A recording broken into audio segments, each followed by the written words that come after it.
I am a mother of 2.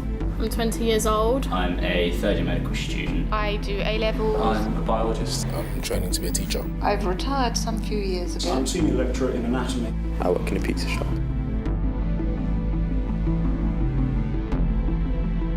Ultimately, the state then took control of your body.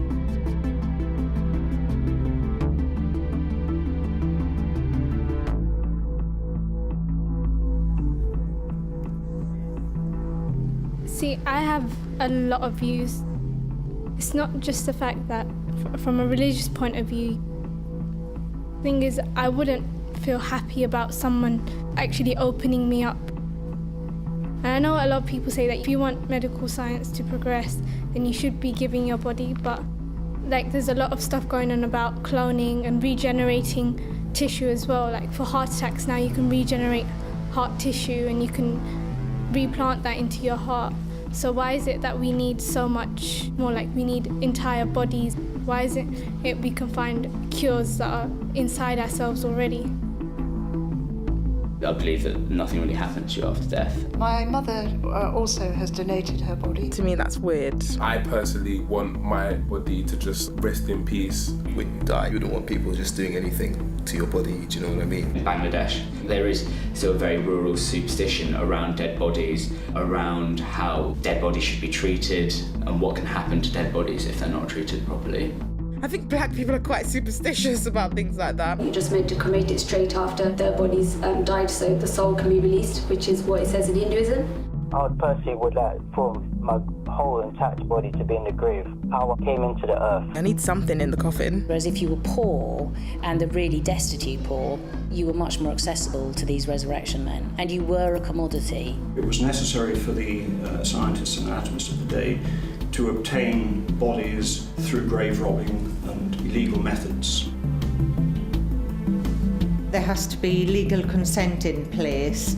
I'm hoping that I get a lovely group of medical students or a tutor to turn me into some fabulous pro-section. We need the entire body for teaching medical students, clinicians, nurses, surgeons. You can't learn it from a textbook.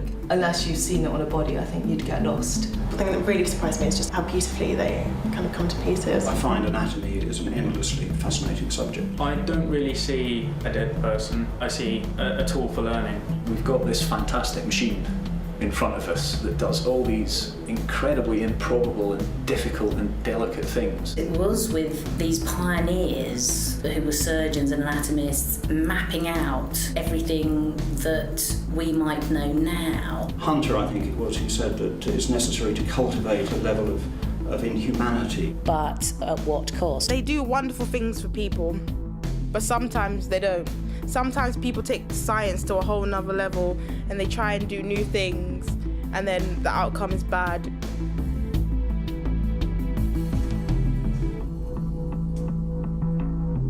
I'm really pro organ donation. I always have been, and then a recent sort of discovery about a medical condition that runs in my family, which I've been affected by as well, really solidified my stance on organ donation. It's called polycystic kidney disease, and about 70% of people who suffer from it end up with kidney failure. And my prognosis is worse because of my age.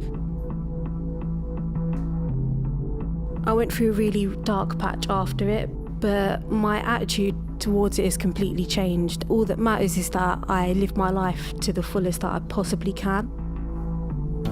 Personally, I don't think if I was given the opportunity to donate, I don't think I'd donate, but if I was also given the opportunity to receive it, I wouldn't want it either. I wouldn't feel comfortable with someone else's organ inside me. One of my mottos is waste not, want not. I really hate things being thrown away, especially when they're still good. When you're dead, I believe that you don't need something that you can't use. At the time, obviously, the Christian beliefs were much stronger. So the very notion of you being cut up was also that you weren't going to be resurrected as a complete person on Judgment Day. My physical body has nothing to do with my spirit. I don't believe that if I die and my organs are donated, that if the rapture comes, I will come up without a kidney or without a liver, because that's spiritual rather than physical. From a religious point of view, you're supposed to be like intact on the Day of Judgment. Whereas there are some people who would say the only part of you Islamically that needs to be buried for resurrection on the Day of Judgment is actually the last vertebra of your spine. I would register, but I need to think hard about what I'd give. I know it sounds strange, but I need to have my eyes. I need to see. You can live on through other people. You've felt so many things with your heart, so give them to somebody else. I just want to know, did they feel what you've felt, or is there going to be some connection? At the same time, there could be negatives about it. Instead of saving them, they could, in fact, let them die to, in fact, use their organs. There is that rumour that says that, oh, if you are registered as an organ donor, then they're less likely to resuscitate you so that they can get your organs. I still have that little trust that they would try to keep you alive. Brain death is sometimes a difficult concept for people to understand. Be quite split across the family, because some of my family are really religious, like my grandmother. I think she'd be really anti it, you know, why would you want to do that? Having a sister who needed the same and seeing all the posters in the hospital. For the first time I realised how many black people need organ donation. I didn't realise. It can be more difficult to match a donor that may come from a different community to a recipient. I just think everyone's really thankful that she got an opportunity to live.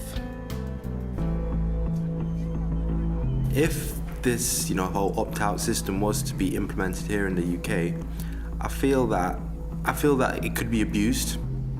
Immigrants, people who don't understand English very well, and maybe it might go against their wishes, what they actually feel.